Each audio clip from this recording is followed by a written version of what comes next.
ನಮಸ್ಕಾರ ರೀ. ಹೇಳ್ರಿ. ಏನದಪ್ಪ ಅಂದ್ರ ಇದು ದೊಡ್ಡ ದ್ರಾಕ್ಷಿ ಬೆಳೆಗಾರ ಅದಾರ್ರಿ. 6 ತಿಂಗಳೈತ್ಲೆ ಇವು ಕಡ್ಡಿ ಮಾಡ್ಕೋಬೇಕು, ತಪ್ಲ ನೀರು ಬಿಡಬೇಕು, ಖಾತಾ ಒಗಿಬೇಕು, ಎಲ್ಲ ಲಾಗೋಡ್ ಮಾಡಿ ಅಂದಾಪಟ್ಟಿ ಲಾಸ್ ಆಗ್ಯಾರ ರೈತರು. ಲಾಸ್ ಆಗಿ ಗೋರ್ಮೆಂಟ್ ಗಿಮಾ ಕಟ್ಟಾರ್ರಿ ಸಾಕನಷ್ಟು. ಗೋರ್ಮೆಂಟ್ ಗಿಮಾ ಕಟ್ಟೋದ್ರಿ ಎಳ್ತಿ ಲಾಸ್ ಆಗಿ ಎಳ್ತಿ ನೀರು ಹಡ್ಲಿಕ್ಕೆ ಫಸ್ಟಿಗೆ ಆದ್ರೂ ನೋಡ್ರಿ, ಈಗಾದ್ರೂ ತೋರಿಸ್ರಿ ಅವರಿಗೆ. ಸೆಪ್ಟೆಂಬರ್ 23 ತಾರೀಕು ಇವತ್ತು ಇಟ್ಟಾದ್ರ ಮೇಲೆ ಇನ್ನೂ ಮಾಡ್ತೀವಿ, ಚಾಟ್ನಿ ಇಲ್ಲ ಏನೂ ಇಲ್ಲ. ತಪ್ಪಲ್ ನೋಡ್ರಿ ಎಲ್ಲ ಕೊಳತ್ ಹೊಂಟಾವ. ಗಿಡ ಕೈ ಹಿಡಿದ್ರೆ ಗಿಡ ಕಿತ್ಕೊಂಡ್ ಬರ್ತಾವ. ಈ ಅಳತಿ ಆದ್ರ ಮೇಲೆ ಗೋರ್ಮೆಂಟ್ ಇನ್ನೂ ಅಳ್ತಿಗೆ ಹಿಮ ತುಂಬಿದ್ದು ಹಿಮ ಕೊಡಲಾಗ್ಯದ. ಇನ್ನು ಪರಿಹಾರ ಏನು ಕೊಡ್ತದ ಅನ್ನೋದು ಗ್ಯಾರಂಟಿ ಇದ್ರಿ ಇದ್ರದ್ದು. ಅದು ಮುಂದೆ ನೋಡಂಬ್ರಿ, ಏನಾರು ಮಾಡಂಬ್ರಿ ನಾವು.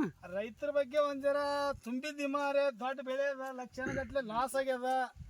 ಈ ರೈತರಿಗೆ ಒಂದ್ ಸ್ವಲ್ಪ ದ್ರಾಕ್ಷಿ ಅವರಿಗೆ ಹೆಲ್ಪ್ ಮಾಡ್ಬೇಕನ್ನಂತೂ ನಮ್ಮ ಕಡೆ ವಿನಂತಿ ಮಾಡ್ಕೊತೇವೆ ಅಷ್ಟೇ. ರೈತರಿಗೆ ಜರ ಗೋರ್ಮೆಂಟ್ ಮೇಲೆ ನಮಗೆ ಬಹಳ ಕರುಣೆಯಿಂದ ಮಾಡಿದ ಎಲೆಕ್ಷನ್ ಹಾಕಿ ಗೋರ್ಮೆಂಟ್ ತಂದ್ರ ಮೇಲೆ ಬಾಯ ಮಾಡಿ ಹಾಕದೆ. ಗೋರ್ಮೆಂಟ್ಗೆ ಸ್ವಲ್ಪ ದಿನದಿಂದ ಹೋಗಿ ಗೋರ್ಮೆಂಟ್ಗೆ ಈ ವಿಡಿಯೋ ಮುಟ್ಟಲಿ ರೈತರ ಪರವಾರ ಆಗೈತೆ ನಾವು ಹೇಳಕತ್ತಿದ್ದೆ. ನಮಗೆ ಮಳೆ ಅಂತಾರೆ ಸಾಕಾಗಿ ಹೋಗ್ಯದ.